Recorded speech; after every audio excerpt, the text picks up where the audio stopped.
today on 15 on 15. Southwest launches an inaugural flight from Aruba to Houston. Plus, a community group in Germany teaches public urinators a lesson. And in an effort to develop a better product, Aruba, the island now has booths providing accurate information to visitors.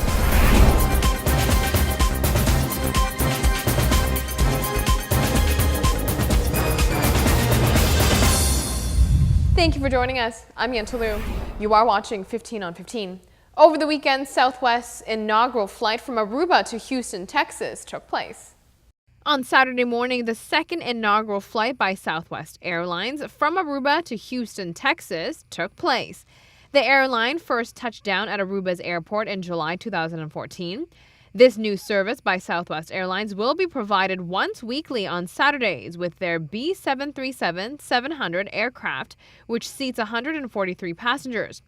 The director of Aruba Airport Authority says this marks another milestone for Aruba's airport. Their relationship with Southwest is growing. The Houston flight will provide an additional option for our passengers who seek great service and competitive fares. Mr. Fazio also says the team is convinced that the connectivity to other destinations in the U.S.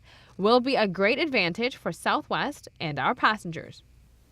The U.S. pre-clearance at Aruba's airport was a major factor for the carrier when deciding to expand its amount of flights to more destinations.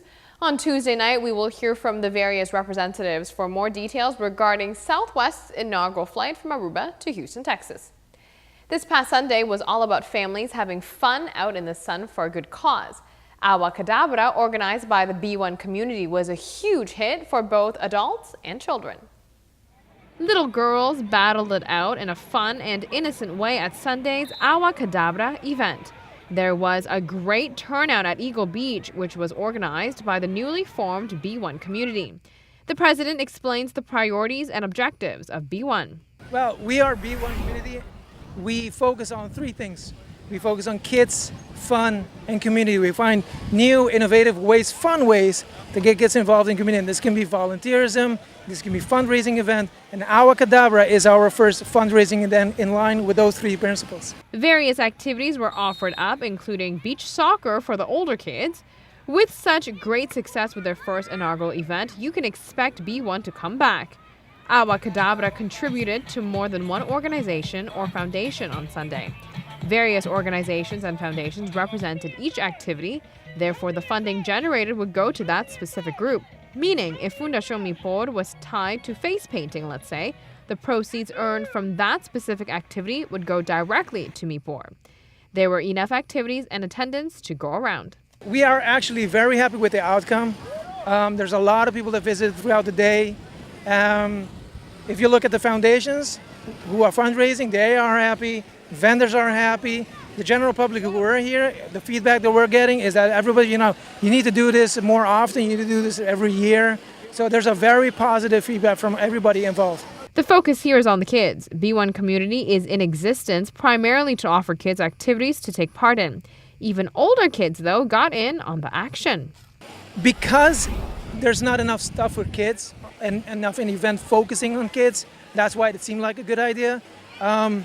Once every 3 years, there's a Coney Island on the island, and everybody just go crazy. But even within that Coney Island, there's not enough stuff for kids. So what we want to do, because we focus on kids, fun, and community, we wanted to organize just a Coney Island just for kids. In other local news, secondary school students are being innovative and jumping on board the government's vision of becoming a sustainable nation. Take a look at this green chair. This durable and sturdy green chair is made out of recyclable materials only. It can even make a fashion statement. The Bureau of Innovation, together with the Academy of Fine Arts and Design Aruba, hosted the green chair competition. This took place back in January, and the students from the Juliana School won first prize. The students were given the opportunity to show the piece to the Prime Minister. In return, Prime Minister Amon dedicated some time to give the students a personal tour of the government building. The green chair will be given to the Prime Minister. Don't go anywhere, because when we come back, we'll tell the men out there why they should think twice before urinating publicly.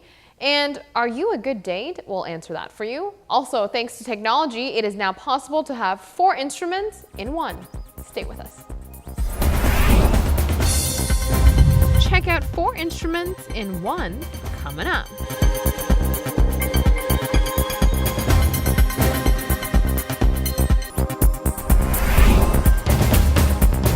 Thanks for staying tuned to 15 on 15. Men often brag to women they are able to pee more conveniently. This includes up against any wall. Well, water-resistant walls in Germany shoot pee right back at the people. So guys, use this as a warning before you decide to urinate publicly. The St. Paul district in Hamburg, Germany, is one of the country's top nightlife spots. One of the downsides of attracting so many drunken parties is their tendency to pee on walls late at night. A community organization may have finally, though, put an end to the wild urinators out there. Coating has been placed on 2 buildings which are most often urinated on.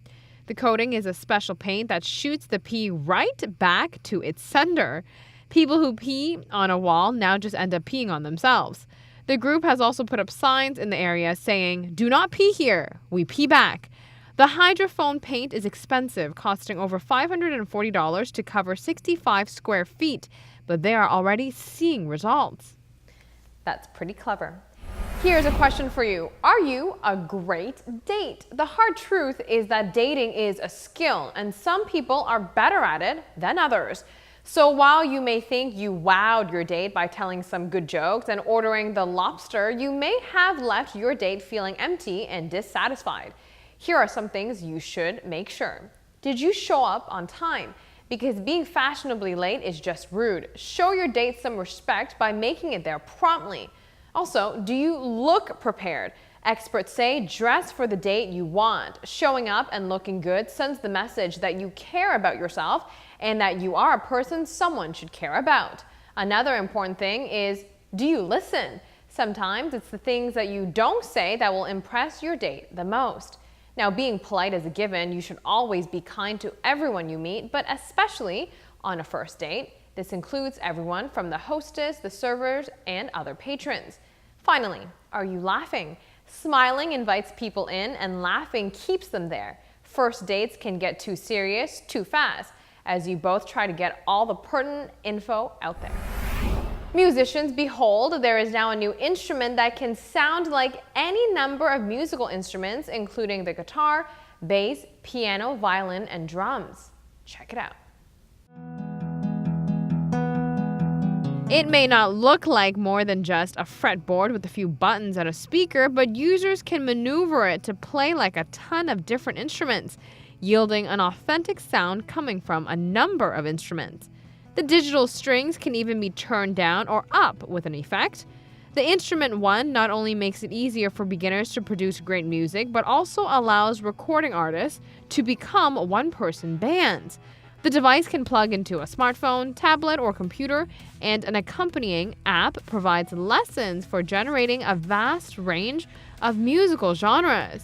Forget piano lessons, why not learn 4 instruments at the same time?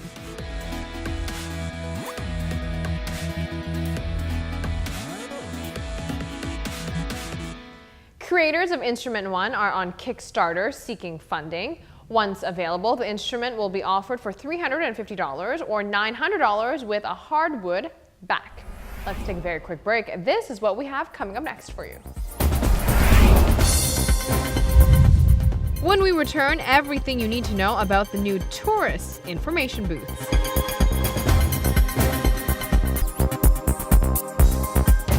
Aruba conducted a research project back in 2013 to find out from tourists how they feel Aruba can be a better destination.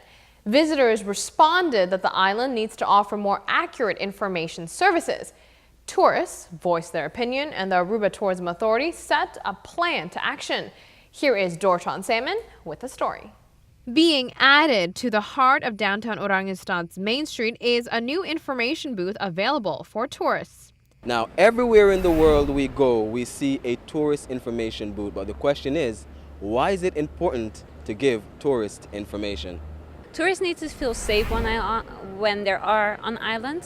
Through information provision, we can give them a sense of security and safety. And also it is very important in order to distribute the information of everything that is available on island, so they can experience everything and not just certain parts of the island which are more known on certain media. So we give them information in order to experience the whole Aruba product. Well, giving tourists information is important for many reasons. One of them is to facilitate their vacation. When a tourist asks questions and they're somewhere, they don't know who to ask, they can just easily walk up to us and ask us any question. Second part is that they receive the correct information. As an Yentl Lieuw officer, you're trained to give the best possible information, the most up-to-date information. It is necessary to implement this project in order to further develop the island as a product. Visitors should be under the impression that there are trained tourism representatives at their service at all times. You ask and you shall receive. The process of adding information booths to the island started with tourists' suggestion. In 2013, ATA, we did a research on how tourists benchmarks Aruba against other islands within the Caribbean. And then there were some improvement points. And information center, the availability of information, the provision of information was one of those points. And then the idea just came up through ATA in brainstorming sessions, and now we needed someone or like a vessel to inform tourists. From the one came another, and then now we have the happy information officers on the island who are distributing information to tourists proactively on different things that they may need during their stay on the island. Locals and tourists should become accustomed to seeing the booths around because Aisha says they are here to stay. It started in December 2014 as a pilot project, and after 3 months we can successfully say right now we're going to go for full implementation. So it's going to start in March up to December, and then from December we're going to continue as well. The job of the information officers is to provide tourists with accurate information only. They are not affiliated with any companies, tours, or retailers. For the moment, we don't promote any particular organization or company or whatever. We don't hand out flyers to promote certain things. But what we do hand out is currently we hand out a map, which is also made by ATA, just to give the tourist a general idea of what the island looks like, routes to take, and stuff like that. Currently, there are 3 locations available: the Main Street, the Cruise Terminal, and the Palm Beach. For 15 on 15, I am Dorshan Salmon. Thanks, Dorshan. What a great development. 15 on 15 airs weeknights at 7:15 p.m. Be sure to join us tomorrow night because we have great topics lined up for you. So we'll see you then.